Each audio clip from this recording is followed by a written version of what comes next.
تو ان کا جو نظریہ تھا، ان کی جو شخصیت تھی، وہ بالکل تبدیل ہو چکی تھی، اور وہی نظریہ اور وہی تبدیل شدہ شخصیت ہمیں ان کے کلام میں نظر آتی ہے۔ گویا بقول نفسیات کے کہ ہر تخلیق پر خالق کا اثر غیر شعوری طور پر پڑتا ہی ہے، اس لیے اس کی نفسیات کو سب سے پہلے دیکھا جاتا ہے۔ یعنی نفسیاتی تنقید میں خالق کی نفسیات کو مرکزیت دی جاتی ہے، اہمیت دی جاتی ہے۔ نفسیاتی تنقید میں تخلیق کو پڑھنے سے قبل، تخلیق کا معیار قائم کرنے سے قبل، اس کی قدر و قیمت متعین کرنے سے قبل پہلے جو ہے اس خالق کا مطالعہ کیا جاتا ہے، اس کی نفسیات کا مطالعہ کیا جاتا ہے، اس کی شخصیت کا مطالعہ کیا جاتا ہے، اس کے بعد پھر ادب کو پڑھا جاتا ہے۔ یوں تو علم نفسیات میں بہت سارے ماہرین گزرے ہوئے ہیں، ہر ایک کی اپنی اہمیت ہے، ہر ایک نے اس فن میں، اس موضوع میں، اس فیلڈ میں، اس میدان میں بہت زیادہ خدمات انجام دی ہیں، اور ہر ایک نے اپنی اپنی تھیوری پیش کی ہے، لیکن ان میں کچھ نام بہت زیادہ مشہور ہوئے ہیں، اہمیت کے حامل ہیں۔ اس میں ایک نام جو ہے وہ ہے فرائڈ کا، بلکہ فرائڈ نے علم نفسیات میں بہت زیادہ خدمات انجام دی ہیں۔ اس کے بعد نفسیاتی تنقید میں جو دو نام ہیں وہ بھی اس کے شاگرد، ایک ایگلر ہے، اس کا ایک نام پیش کیا جاتا ہے، اور دوسرا یونگ ہے۔ یہ دو جو ہے اس کے شاگرد ہیں، ان کے بھی اپنے نظریات ہیں۔ شاگرد ایگلر کے نظریے کو نظریے احساس کمتری کے نام سے موسوم کرتا ہے، جبکہ ان کا دوسرا شاگرد یونگ کے نظریے کو اجتماعی لاشعور کا نام دیا گیا ہے۔ ایک نظریہ جو فرائڈ نے پیش کیا تھا، جو ماہر نفسیات تھا، نفسیات کا ایک ڈاکٹر تھا، جس نے نظریہ نفسیاتی تنقید میں ادب کو سمجھنے اور پرکھنے کا پیش کیا تھا، اس کا جو نظریہ تھا اس کا نام تھا تحلیل نفسی۔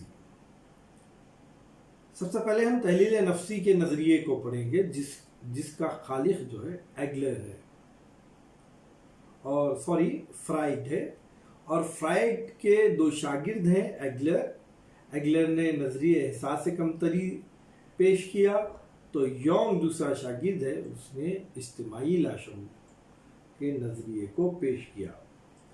اب ہم سب سے پہلے تحلیل نفسی کا نظریہ دیکھیں گے، جس کے خالق فرائڈ ہے۔ فرائڈ دراصل تحلیل نفسی کے نظریے کا موجد ہے۔ فرائڈ نے تحلیل نفسی کے نظریے کا ایجاد کیا تھا۔ اصل میں تحلیل نفسی کا مطلب یہ ہے کہ انسان کے ذہن کی تہ میں جو باتیں چھپی ہوئی ہیں، جو باتیں پوشیدہ ہیں، جو باتیں وہ شاید بھلا چکا ہے یا وہ لاشعوری میں چلے گئی ہیں، اس کے شعور میں نہیں ہے، ان باتوں کو اس کی ذہن کی تہ میں جا کر ان باتوں کا پتہ لگانا تحلیل نفسی کہلاتا ہے۔ یہ ایک علم ہے جس کے ذریعے انسانی ذہن و دماغ کے پیچ و خم کا مطالعہ کیا جاتا ہے، اس کے ذہن کی اسٹڈی کی جاتی ہے کہ آدمی کس طریقے سے سوچ رہا ہے، اس کی ذہن میں کون سی باتیں شامل ہیں، کون سی باتوں میں اس کی ذہن میں کھو گئی ہیں۔ تحلیل نفسی ایک ماڈرن جدید نفسیاتی علم ہے، اور جیسا کہ اس کے نام سے ظاہر ہوتا ہے، یہ دماغی تجزیہ اور نیوراتیت یعنی نیوروسیس کے علاج کا نام ہے۔ تحلیل نفسی نفسیات سے وابستہ لفظ ہے، اور یہ ایک طرز ہے، طریقہ ہے انسان کے دماغ کی اسٹڈی کرنے کا، اس کی نفسیاتی صحت کا مطالعہ کرنے کا، دماغی تجزیہ کرنے کا، نیوروسس، اس میتھڈ کے ذریعے سے، اس طرز اور طریقے کے ذریعے سے علاج کرنے کا نام تحلیل نفسی ہے۔ یہ جو جناب فرائڈ ہیں، انہوں نے سب سے پہلے 1881 میں 1881 میں، جی ہاں میرے خیال سے 1881 ہی ہے، ہاں 1881 میں ہسٹیریا ایک مرض ہے، ذہنی دماغی مرض ہوتا ہے یہ، اس مرض کی ایک عورت ان کے پاس آئی تو فرائڈ نے اس عورت کا علاج کیا، اور آپ کو پتہ ہے وہ علاج کس طریقے سے کیا؟ وہ علاج انہوں نے تحلیل نفسی کے ذریعے سے کیا، نیوروسس کے ذریعے سے اس ہسٹیریا کی مریض عورت کا انہوں نے علاج کرنا شروع کر دیا، اور ماشاءاللہ اس میں کامیاب بھی ہو گیا۔ تو تحلیل نفسی کا کامیاب تجربہ انہوں نے، کس نے؟ فرائڈ نے پیش کیا ہے، اور اس کے وہ موجود ہے۔ بعد میں جیسے جیسے اس کا علم لوگوں میں بڑھتا گیا، اس بات کی پبلسٹی ہوئی، لوگوں تک یہ بات پہنچ گئی کہ نیوروسس، دماغی تجزیہ، تحلیل نفسیہ کیا ہے، تو ادب اور ادیب کے بارے میں بھی انہی طریقوں کو استعمال کیا جانے لگا، اور تحلیل نفسی کی دریافت دراصل ادبی تنقید میں کافی اہمیت رکھتی ہے، کیونکہ یہ وہ طرز ہے، وہ طریقہ ہے جس میں ادب سے زیادہ تخلیق سے زیادہ تخلیق کار کو اہمیت دی جاتی ہے، اس لیے ادبی تنقید میں اس کو اہمیت کی نگاہ سے دیکھا جاتا ہے۔ تحلیل نفسی انسان کی انفرادی زندگی اور اس کی زندگی میں جو کچھ بھی واقعات، وہ حالات آئے اور وہ اس کو اپنے ذہن میں پوشیدہ کر لیا، یا اس کے ذہن میں آئے اور ان کو وہ بھول گیا، ان باتوں کو جو اس نے اس کو مدفون کر دیا، دفن کر دیا اپنے ذہن میں، ان مدفون حالات اور پیچیدگی کی تلاش کا نام ہے تحلیل نفسی، اور کچھ نہیں ہے بلکہ انسان کے دماغ میں جو کچھ بھی واقعات اور حالات ہیں، وہ باتیں ہیں جس کو وہ دفن کر دیا ہے، ان مدفون حالات کا اور ان پیچیدگیوں کی تلاش کا نام ہی تحلیل نفسی ہے۔ ایلن ہو، یہ ایک بہت بڑا ماہر ہے، ماہر نفسیات ہے، اس کا کہنا ہے، تحلیل نفسی کے تعلق سے اس نے اپنے نظریات کو پیش کیا ہے، اس نے اپنی ایک رائے دیا ہے۔ وہ کہتا ہے کہ تحلیل نفسی انسانی شخصیت کو متحرک اور مؤثر انداز میں دیکھتی ہے، جو اندرونی طور پر ایک میدان جنگ کا نقشہ رکھتی ہے، جس میں پہچان اور ضبط و نظم، خواہش اور روایت میں سخت کشمکش ہوا کرتی ہے۔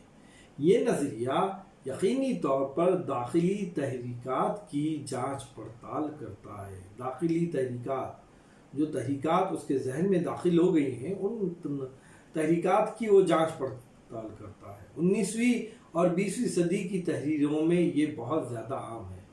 تحلیل نفسی نقاد کو صرف ادب میں لاشعور کی نمائندگی اور اثرات کی تخلیق سے دو چار نہیں کرتی، بلکہ اس طرح مطالعے کے لیے ایک بہترین تکنیک فراہم کرتی ہے۔ تحلیل نفسی انسان کی خارجی باتوں سے گزر کر اس کی باطن تک پہنچنے کی کوشش کرتی ہے، اور معاشرتی پردوں کے پیچھے انسان کی شخصیت کی تہ میں حقیقتوں کی جستجو کرتی ہے۔ معاشرتی پردوں کے پیچھے انسان کی شخصیت کی تہ میں حقیقتوں کی جستجو کرتی ہے، جو کہ ہمارے موجودہ ادب سے بہت زیادہ قریب ہے۔ اب ارونگ ہو کے خیال سے یہ بات تو ثابت ہو گئی ہے کہ تحلیل نفسی انسان کی خارجی باتوں سے گزر کر اس کے باطن تک پہنچنے کی کوشش کرتی ہے، یعنی انسان کے باطن کی اسٹڈی کرنے کا نام جو ہے وہ تحلیل نفسی ہے۔ انسان کے ذہن کے اندر جو باتیں پوشیدہ ہیں ان کی اسٹڈی کرنے کا نام، اس کا مطالعہ کرنے کا نام تحلیل نفسی ہے۔ انسان کے خوابیدہ خیالوں کا پوشیدہ خیالوں کا، پوشیدہ باتوں کا جو ذہن میں جا کر وہ لاشعور میں چلے گئی، تحت الشعور میں چلے گئی، جو بھی ہے ان باتوں کی اسٹڈی کرنا، ان باتوں کا مطالعہ کرنے کا نام جو ہے وہ تحلیل نفسی کہلاتی ہے۔ اب ہم یہ دیکھتے ہیں کہ مختلف نفسیاتی جو اسکول ہے ان اسکولوں کے نقادوں میں ایک نام ہربرٹ ریڈ کا بھی ہے۔ یہ نفسیاتی تنقید کے اعتماد کے لحاظ سے بھی بہت زیادہ اہمیت کا حامل نام ہے۔ اس نے نفسیات کو ادب کے سمجھنے کا ذریعہ مانا ہے، یعنی نفسیات کے بغیر ادب کو نہیں سمجھا جا سکتا۔ ادب جو کچھ بھی ہمارے سامنے ہے، اقبال کی جب ہم شاعری لاتے ہیں، اگر اقبال کی شاعری کو سمجھنا ہے تو ہمیں اقبال کی زندگی کو سمجھنا ہوگا، اقبال کی سوچ کو سمجھنا ہوگا۔ اگر ہم غالب کی شاعری کو سامنے لاتے ہیں تو ہمیں غالب کی شخصیت کا مطالعہ کرنا پڑے گا، غالب کے ذہن کا مطالعہ کرنا پڑے گا۔ اگر ہمیں سر سید کو سمجھنا ہے، سر سید کی جتنی تخلیقات ہیں، چاہے وہ نثری ہو، شعری ہو یا کسی بھی طریقے کی جو بھی ان کی خدمات ہیں، اگر ہمیں ان کی خدمات کو، ان کی تخلیقات کو سمجھنا ہے تو پھر ان کی شخصیت کو بھی سمجھنا پڑے گا، ان کے ذہن کو بھی سمجھنا پڑے گا۔ یعنی ادب کو سمجھنے سے قبل ادیب کو سمجھنا پڑے گا، اور یہی بات جو ہے ہربرٹ ریڈ کا ہے۔ وہ یہی کہتا ہے کہ نفسیات کو ادب کے سمجھنے کا ذریعہ مانا ہے، ادب کو بغیر نفسیات کے نہیں سمجھا جا سکتا۔ وہ تنقید کے لیے تحلیل نفسی کو، غور کیجیے گا میری بات پر، وہ تنقید کے لیے تحلیل نفسی کو بہترین آلہ قرار دیتا ہے، یعنی تحلیل نفسی کے ذریعے سے وہ تنقید یعنی ادب کو پرکھا جا سکتا ہے۔ یعنی ادیب کے ذہن کو سمجھنا، پھر پرکھنا، پھر ادب کو سمجھنا، پرکھنا اور اس پر تنقید کرنا، یہی جو ہے نفسیاتی تنقید کہلاتی ہے۔ اس کا خیال ہے، اس کا ہربرٹ ریڈ کا، کہ تحلیل نفسی ادبی نقاد کے کئی مسائل کو حل کر سکتی ہے۔ یہ ذہن کے ان تاریک پہلوؤں پر روشنی ڈالتی ہے جو اب تک کسی ادبی نقاد کی نگاہ میں نہیں تھے۔ وہ ذہن کے ان تاریک پہلوؤں کو اجاگر کرتی ہے، ان تاریک پہلوؤں سے وہ تمام باتیں روشنی میں لانے کی کوشش کرتی ہے جس پر اب تک کسی بھی ادبی نقاد کی نگاہ نہیں پڑی تھی یا نگاہ اس پر نہیں گئی تھی۔ مختصر طور پر یہ کہا جا سکتا ہے کہ تحلیل نفسی کے تحت ماہرین نفسیات انسانی ذہنوں کے پوشیدہ رازوں کو فاش کرنے کا کام کرتے ہیں۔ انسانی ذہنوں کو وہ حصہ، ذہن کا وہ حصہ جو پوشیدہ ہے، وہ ذہن کا حصہ جو تاریکی میں چلا گیا ہے، وہ ذہن کے اندر کی وہ باتیں انسان کے جو اس کو وہ بھلا بیٹھا ہے، ان باتوں کو وہ عیاں کرنے کا کام جو ہے وہ تحلیل نفسی کرتی ہے۔ یعنی انسانی ذہنوں کے پوشیدہ رازوں کو فاش کرنے کا، ظاہر کرنے کا کام جو ہے وہ تحلیل نفسیاتی کرتی ہے۔ اسے دماغی تجزیے کا علم بھی کہا جاتا ہے، دماغ کا تجزیہ کرنے والا علم بھی کہا جاتا ہے۔ فرائڈ کا یہ نظریہ اور دوسرے نظریات سبھی آپس میں ایک دوسرے سے جڑے ہوئے معلوم ہوتے ہیں۔ مثال کے طور پر نظریہ جبلت، نظریہ لاشعور اور نظریہ تحلیل نفسی کے مطالعے کے بعد یہ واضح ہوتا ہے کہ تمام نظریے آپس میں تصورات کی ہم آہنگی رکھتے ہیں۔ غرض کہ تحلیل نفسی ایک عمل ہے، ایک علم ہے، ایک طریقہ ہے، ایک طرز ہے جس کے ذریعے سے ہم دوسرے نظریات کا، دوسری سوچ کا، دوسری فکر کا، دوسرے ذہن کا یا کسی اور کے ذہن کا مطالعہ کر سکتے ہیں، یا اس میں دوسرے نظریات کا دخل بھی ہوتا ہے۔ تو یہ تھی نفسیاتی تنقید کے متعلق بات۔ نفسیاتی تنقید جس میں ادیب کا مطالعہ کیا جاتا ہے یا تخلیق کار کا مطالعہ کیا جاتا ہے۔ نفسیاتی تنقید میں اہم نام فرائڈ کا ہے، اس کے بعد اس کے دو شاگرد ایگلر اور یونگ کا ہے۔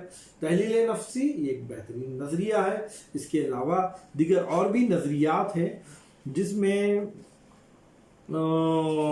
نفسیاتی مباحث شامل کیے گئے، نظریہ شعور، لاشعور اور تحتی شعور، نظریہ لاشعور اور جبلت، اس کے علاوہ جو ہے نظریہ احساس کمتری، اجتماعی لاشعور کا نظریہ وغیرہ وغیرہ۔